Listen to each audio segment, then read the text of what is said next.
आज से थोड़े दिन पहले तक हम लोग ये समझते थे कि वो मेनिस्कस जो है वो शायद इतना यूज़फुल ऑर्गन नहीं है हमारे घुटने के अंदर। नमस्ते, मेरा नाम डॉक्टर विपुल विजय है। मैं इंद्रप्रस्थ अपोलो हॉस्पिटल में ऑर्थोपेडिक्स, जॉइंट रिप्लेसमेंट और आर्थ्रोस्कोपी में सीनियर कंसल्टेंट की तरह काम कर रहा हूँ।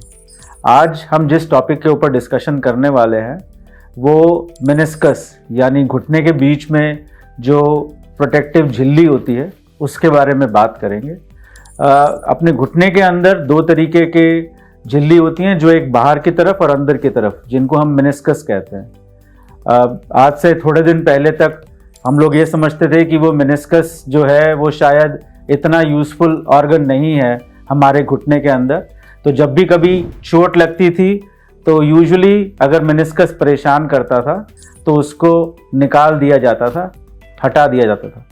पर मेनिस्कस की चोट और उसके निकालने के बाद क्या तकलीफ हो सकती है वो समझना बहुत ज़रूरी है। मेनिस्कस हमारे घुटने के जो टांग की हड्डी और जांघ की हड्डी के बीच में जो प्रेशर होता है उसको बराबर बराबर बांटने में काम करता है।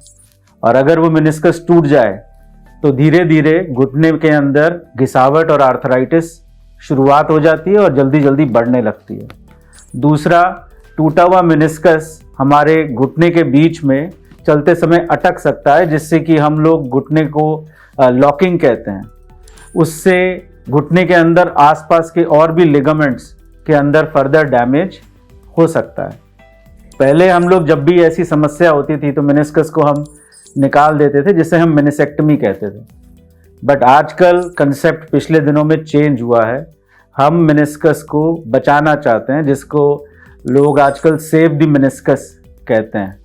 हम चाहते हैं कि जितना कोशिश करें हम लोग मेनिस्कस को रिपेयर कर सकें, मेनिस्कस को वापस अपनी जगह पे अटैच कर सकें, ताकि भविष्य में उसमें कोई आर्थराइटिस, घिसावट और जल्दी जोड़ बदलने की, रिप्लेसमेंट की ज़रूरत ना पड़े।